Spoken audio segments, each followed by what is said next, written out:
স্ত্রীর মহারণা আদায় করা এটা স্বামীর উপর ফরজ। এটা স্ত্রীর হক, স্ত্রী স্বামীর কাছ থেকে পাবে, এটা স্ত্রীর হক। মহারণা আদায় করতে হবে। 20-25 লাখ টাকা কামিন দিলে হবে না, এটা আদায় করতে হবে।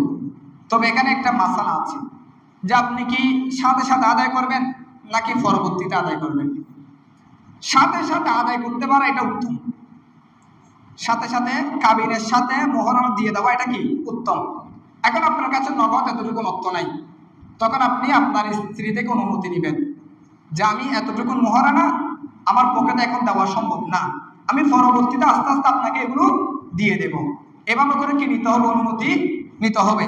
না হয় এখানে একটা অপশন আছে, আল্লাহ রাব্বুল আলামিন কোরআনে পাকের মধ্যে একটা অপশন দিয়েছেন, যদি আপনার স্ত্রী তার যে প্রাপ্য মোহরানা, ওই মোহরানাগুলো যদি মাফ করে দেয়, আল্লাহ রাব্বুল আলামিন বলেন তখন স্বামী ওই মোহরানাগুলো খেতে পারবে। বরাবর বলুন।